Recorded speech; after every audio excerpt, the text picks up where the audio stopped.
We are back for Backlash and year 2 of WWE betting, and I will give you all 5 winners, so just keep watching. We've officially completed one full cycle of WWE betting, and it was a successful first year, so let's just do it again. Now that said, WrestleMania was not our best as we went 9-3 in matches, but just 4-9 in props, so I have to say that one really stings. But I always promise to bet everything, so that is exactly what we did.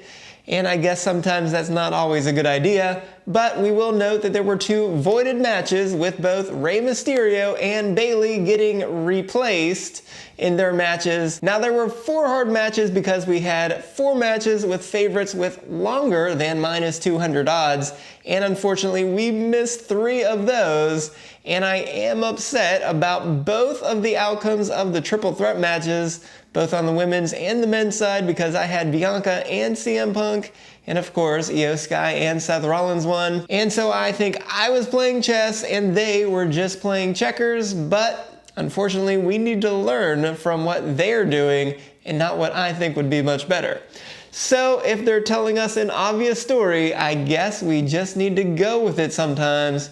So unfortunately, we lost with both of those triple threat matches because it was pretty obvious they really liked Rollins and Io to win those.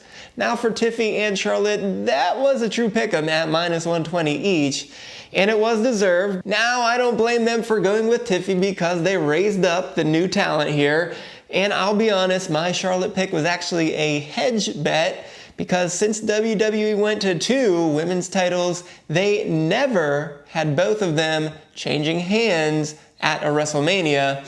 So I figured we would at least go 1-1 by picking 2 new champions.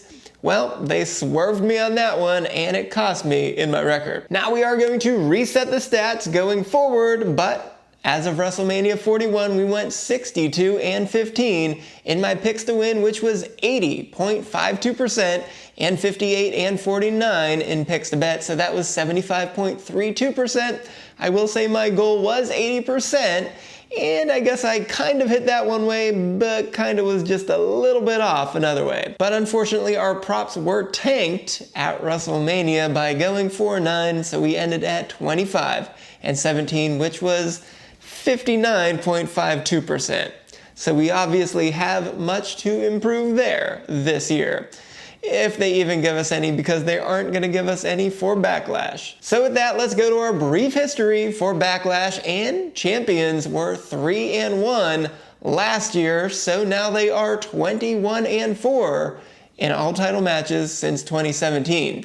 But here's the important part, because this year's Backlash has the exact same formula as last year, which is we have 3 new champions defending titles. Last year we had Rhodes, Priest, and Bayley defending, and all of them won. Then we had 1 champion who did not defend their titles at WrestleMania, which were the Kabuki Warriors, and they lost.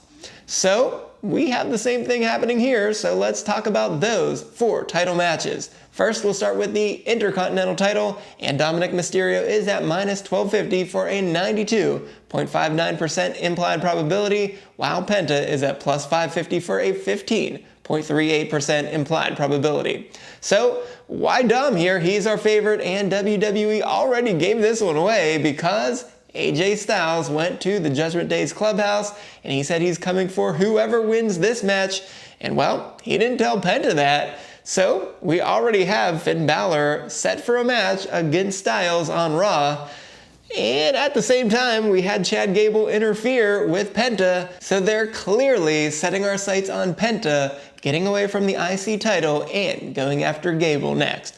But why could Penta win? Well, he mostly just wins matches, as he's 7-2-1 in one-on-one matches, but this is his 4th try at the IC title, so it's pretty much now or never, at least for a bit. But I will say both of his losses so far were already in IC title matches, and he has done such an amazing job so far that he does not need a title right now to stay hot. And of course, this is the Judgment Day, so they could get a DQ win for Penta, so that doesn't actually move the title off of Dom. But for now, I don't think Dom will lose like that just yet, and he may not lose like that until Finn Balor costs him the title in the near future. So just like last year, the new champ will retain. So we are going to note here, we're going to make a change in our picking process. So instead of picking a pick to win and a pick to bet, we're going to make just a pick, and then we're going to say how big of a bet you should make in terms of units. And since we have limited betting for WWE matches, 1 unit is basically the max that you're allowed to bet, or if you're not willing to risk a whole bunch of money in order for 1 bet, we'll say that this is your individual max as well.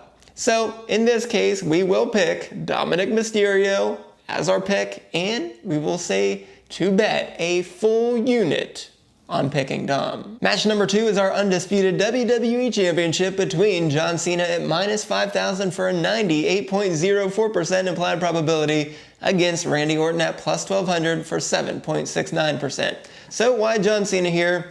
It's because he is John Cena, and it might be one of the craziest moves of all time if he just got that title at WrestleMania and then loses it right here. So of course he's going to win. What more is there to say here? Well, we do need to bring up one legitimate hiccup in the plan, because everyone keeps bringing up when Orton slapped the referee at No Way Out in 2008 to intentionally get DQ'd so he could retain his title at the time.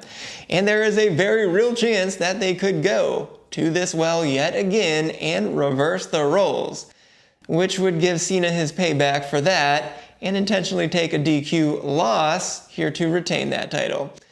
So that would be a good way to ruin wrestling. And at Saturday night's main event, just a couple weeks from now, it is in Tampa.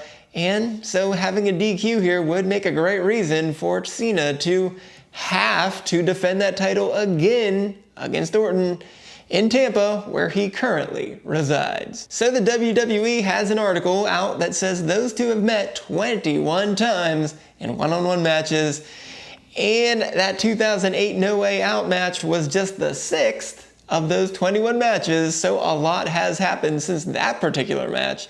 But even if that were the case, there are rumors of Cody Rhodes' return, so I would bet against that happening too. But if he does show up, he could just stop Cena from getting himself DQ'd, and then Cena would pick up the win anyways. So in the end, I think no one gets more than 1 crack at John Cena during this entire reign, so we have to have a legitimate ending here for the great rivalry that is Cena versus Orton. So I do think he gets a win here that at least stops Orton from getting a rematch, and I don't think Rhodes appears, and I don't think Cena actually wrestles at Saturday night's main event. So the pick here is John Cena. But it just costs way too much here to win very little. So when this DQ idea really could happen, I think this is the exact opposite of the IC title, where you should either just sprinkle a very little bit, or our recommendation is to bet 0 units. Match number 3 is for the United States title in a fatal 4-way with Jacob Fatu also at -5,000 for a 98.04% implied probability. Drew McIntyre is at +600 for 14.29%. LA Knight is +900 for 10%, and Damian Priest +1,200 for 7.69%. So why Jacob Fatu? Well, this man is on fire, and his reign is just too short to mess this up right now and have him lose. And even Nick Aldis is telling us that this is all leading to Fatu versus Sikoa as the big showdown coming up. So could Sikoa betray Fatu now? I don't know. It just seems way too soon for that. I think we've got to build that up a little bit more.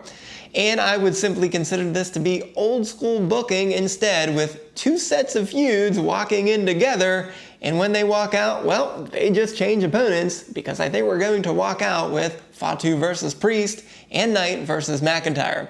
And we already got a taste of the latter a couple weeks ago, but I think it's time for a full-blown feud there. And I think Knight should actually be last of the four men here. He has 2 reigns, so it's simply not happening again. And I also think he would be a good bet to take on Cena next.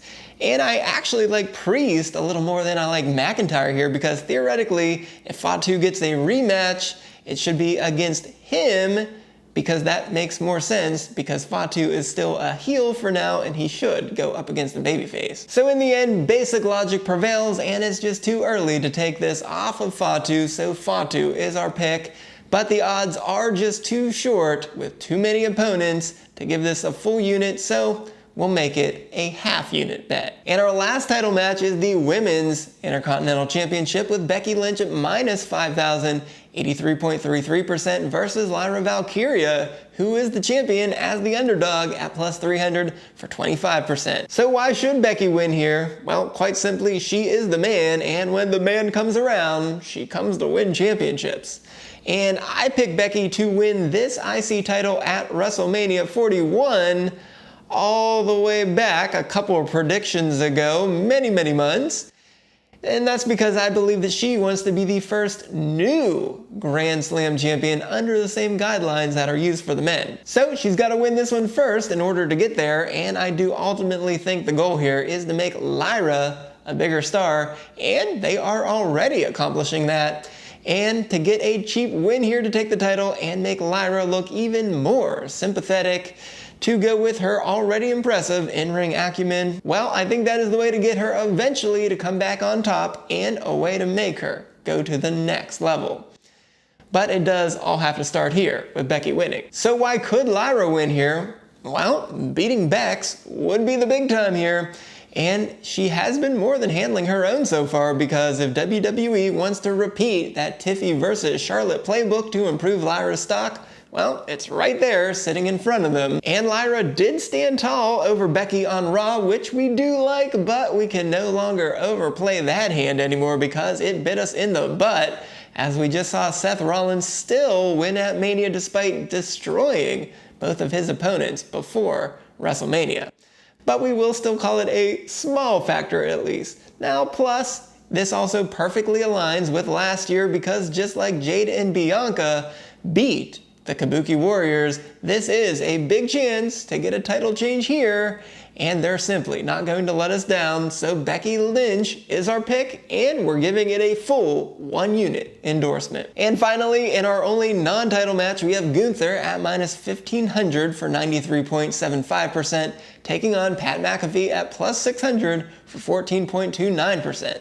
So why Gunther? Well, Dr. OK told you on yesterday's video that you should go check out, and will be linked down below, that Gunther is 40-1 in one-on-one matches and has had a title for 82% of the time on the main roster. And indeed, he's only been pinned twice. And Pat McAfee is 3-1 in one-on-one matches, but he does not have much of an arsenal to actually make this seem realistic that he could beat the ring general. But why could McAfee win here? Well, he has actually won with shenanigans in his other matches, with a low blow on Corbin, and also getting George Kittle to assist in taking out The Miz. So we could get some outside interference here that everyone will laugh at, and then get him a cheap win.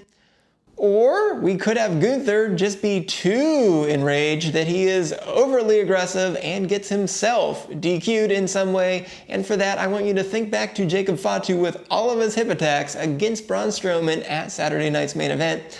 But at the time, I was so mad at that result that I looked back to see anything happen similarly to that, and we only saw one 2 years earlier. So will WWE really go back to that well this soon after Saturday night's main event? I don't know, but there is something that is a little off here, because I thought Gunther losing at WrestleMania might give him a chance to go away for a bit and then come back in a month or so after a WWE draft to go on over to SmackDown. But he didn't take a break, and there is still no draft. So what else is there to keep Gunther away from Jay for a rematch that he really does deserve? Now, some people I'm hearing think that it could be Goldberg who could interfere in this match, or we could just have Gunther get himself suspended yet again following the match by choking out McAfee and simply not letting go. And maybe it'll be time for him to take a break after that. And I'm sure that even if he loses, it might not be the worst thing, because if he does take a break and then comes back, he can look just as good as ever following his return. And we also have to keep in mind that just 2 years ago at BackLash in Puerto Rico, we had Bad Bunny defeat Damian Priest in a street fight.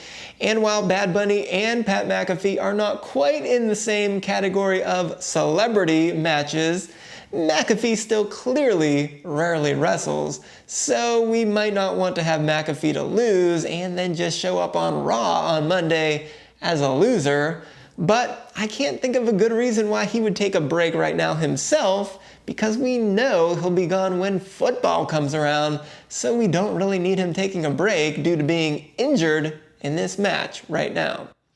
So yes, I have to admit there are a bunch of reasons for McAfee to win here, and that does leave me with some pause, but after having Gunther having that period of being unsure of himself following a loss to Rhodes, and now losing to Jay with a very quick tap out, I think it's time we just make him look like a killer again. So we're going to take Gunther in a pretty short and brutal match, winning with a chokehold. But there is at least plenty here to drop this down to a half unit play. So the book agrees with me that the WWE will simply copy and paste the same formula from last year, so all of the favorites are going to win in this one, with Dominic Mysterio, John Cena, and Jacob Fatu retaining, Becky Lynch becoming the new Women's IC champion, and then Gunther beating McAfee. So as always, remember never to bet more than you can afford to lose, but let's just all enjoy BackLash as we start our next run to 80% or more in our picks to win this year. But if you missed me having to straighten out the doc for his inappropriate comments about Pat McAfee and all of Southwestern PA, be sure to go right on over here. But until next time, I am the SportsZu, and this is the OK Not OK podcast.